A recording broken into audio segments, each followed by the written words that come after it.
നമ്മുടെ ലോകത്ത് ഏറ്റവും കൂടുതൽ ദരിദ്രരുള്ളൊരു രാഷ്ട്രം ഇന്ത്യയാണ്. രാഷ്ട്രങ്ങളുടെ ഒരു പട്ടിക ദാരിദ്ര്യത്തിൻ്റെ അടിസ്ഥാനത്തിൽ തയ്യാറാക്കി. നമ്മളെ സ്ഥാനം 107-ാം സ്ഥാനം. പിന്നെ 14 രാഷ്ട്രങ്ങളാണ് ബാക്കിയുള്ളത്. അപ്പോൾ ലോകത്ത് ഏറ്റവും കൂടുതൽ ദരിദ്രരുള്ള രാജ്യമായി ഇന്ത്യ മാറി. എന്തുകൊണ്ടാണ്? ഇവർ നടപ്പാക്കിയ നയത്തിൻ്റെ ഭാഗം. നയമാണിതിലൊക്കെ പ്രധാനം. ഇപ്പോൾ നമ്മുടെ നാട് ഒരു ബദൽ നയമാണ് LDF നടപ്പാക്കുന്നത്. ഈ നയം BJPയുടെ നയം മാത്രമല്ല, കോൺഗ്രസിൻ്റേത് കൂടിയാണ്. കോൺഗ്രസിനും BJPക്കും ഒരേ സാമ്പത്തിക നയമാണ്. ബദൽ നയം നടപ്പാക്കിയപ്പോൾ ഉള്ള അവസ്ഥ എന്താ? ഇന്ത്യയിൽ ഏറ്റവും കുറഞ്ഞ ദരിദ്രാവസ്ഥ കേരളത്തിലാണ്. നമ്മുടെ നാട് 0.7% പരമദരിദ്രരുള്ളൊരു നാടാണ്. ആ പരമദരിദ്രരെ അതേ രീതിയിൽ വിടുകയല്ല നമ്മൾ ചെയ്തത്. അവരുടെ പട്ടിക തയ്യാറാക്കി അവരെ എങ്ങനെ പരമദരിദ്രാവസ്ഥയിൽ നിന്ന് മോചിപ്പിക്കാമെന്ന് ആലോചിച്ചു. അങ്ങനെയാണ് ഒരു വർഷം മുൻപ്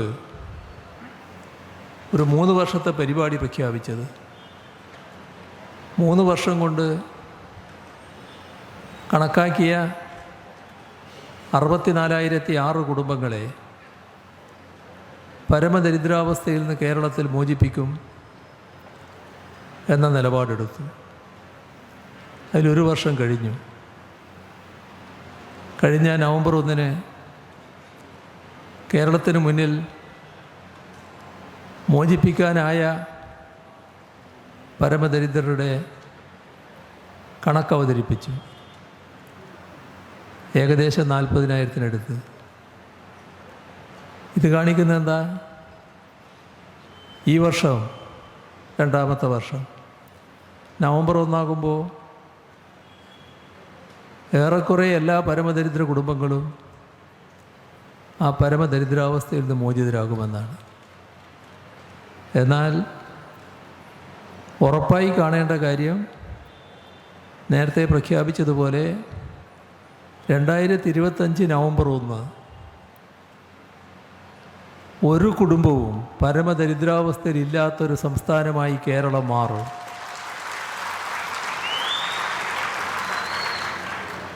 ഇവിടെ ആലോചിക്കേണ്ടത്, നമ്മുടെ രാജ്യത്ത് മറ്റേതെങ്കിലും ഒരു സംസ്ഥാനത്തിന് ഇങ്ങനെയൊന്ന് അവകാശപ്പെടാനാവുമോ?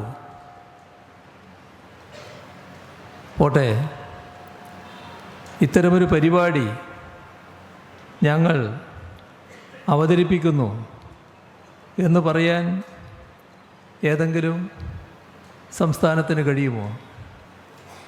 അതാണ് കേരളത്തിൻ്റെ പ്രത്യേകത, നയത്തിൻ്റെ പ്രത്യേകത. ആ നയം ഇവരുടേതായ നയത്തിൽ നിന്ന് വ്യത്യസ്തമാണ്. ഇവിടെ ഇതാണ് യഥാർത്ഥ കേരള സ്റ്റോറി എന്നത് നാം കാണണം.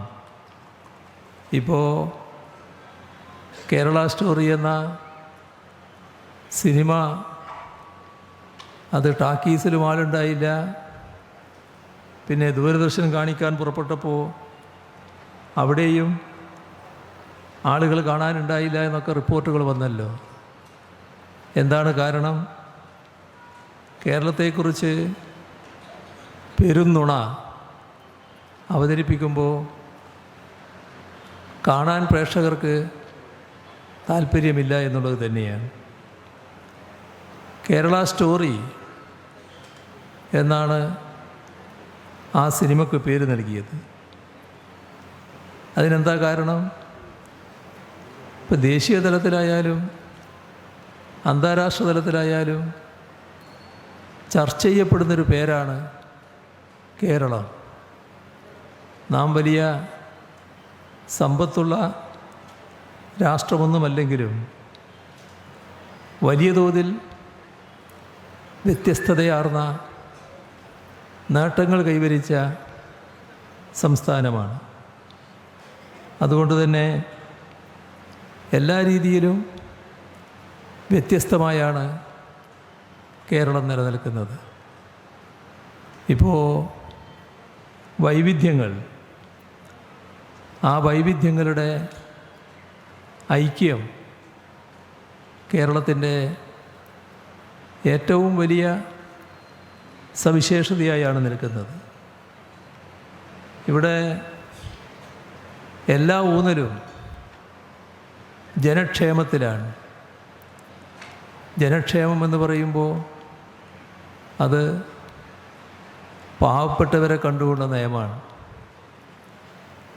പാവപ്പെട്ടവരെ സംരക്ഷിക്കാൻ പുറപ്പെട്ടാൽ മാത്രമേ, അവർക്ക് പിന്തുണ നൽകിയാൽ മാത്രമേ പൊതുവെ സമൂഹത്തിന് ക്ഷേമം കൈവരിക്കാനാവും. അതാണ് ഇവിടെ നടപ്പാക്കുന്നത്. അതുകൊണ്ടാണ്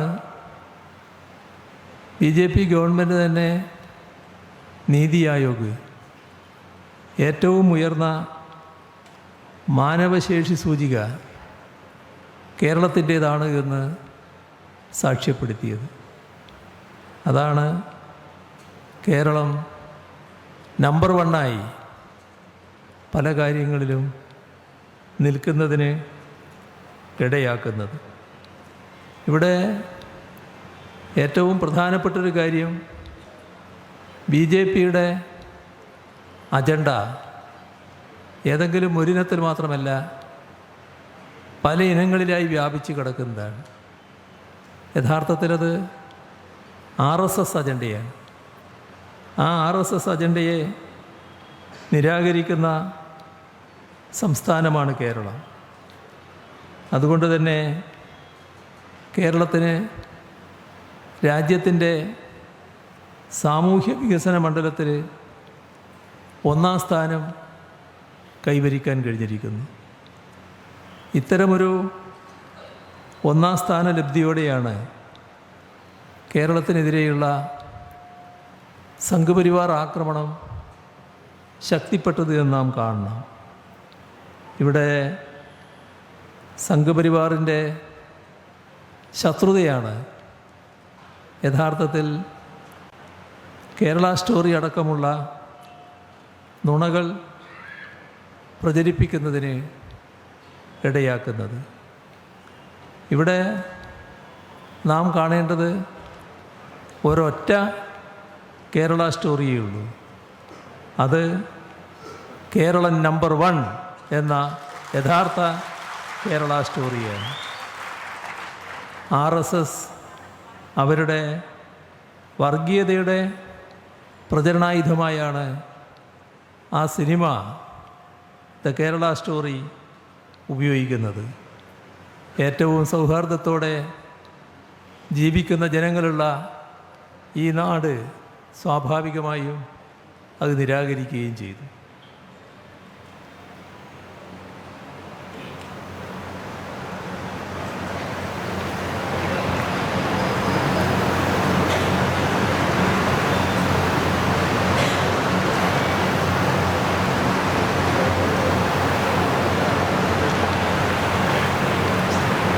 ഈ തെരഞ്ഞെടുപ്പിൽ കേരളം 20 അംഗങ്ങളെയാണ് തിരഞ്ഞെടുക്കേണ്ടത്.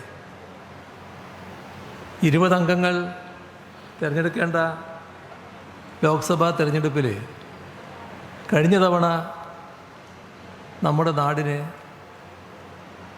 ഒരു വലിയ ക്ഷതം സംഭവിക്കുകയുണ്ടായി. ആ തെരഞ്ഞെടുപ്പിൽ വലിയ തോതിൽ UDF ആണ് ജയിച്ചു പോയത്.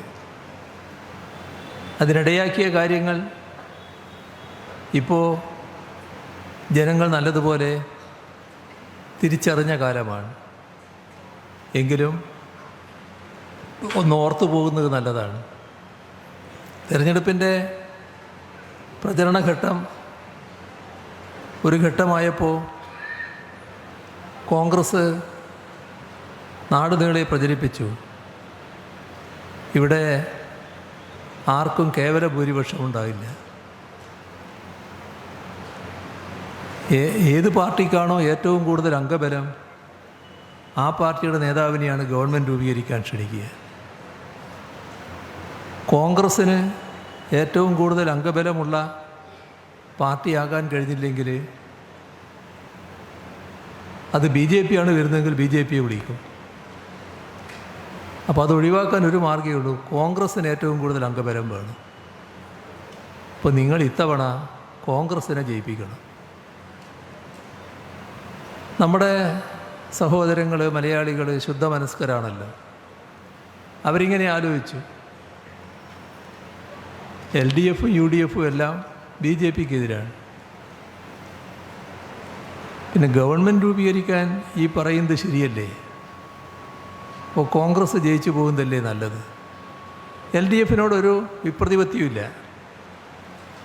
ഇതായിരിക്കില്ലേ ഈ തിരഞ്ഞെടുപ്പിൽ നല്ലത് എന്നൊരു ചിന്ത ചിലർക്കൊക്കെ ഉണ്ടായി. തിരഞ്ഞെടുപ്പ് കഴിഞ്ഞപ്പോൾ നല്ല വിജയം UDFന്, LDFന് കനത്ത തിരിച്ചടി. ഈ 5 വർഷക്കാലം ഈ വോട്ട് ചെയ്ത് വിജയിപ്പിച്ച ജനങ്ങളുടെ അവസ്ഥ എന്തായിരുന്നു? ഓരോ ഘട്ടത്തിലും അവരുടെ മനസ്സിന് വല്ലാത്ത മുറിവേൽക്കുകയായിരുന്നു. കാരണം ഈ ജയിച്ചു പോയ നമ്പർ,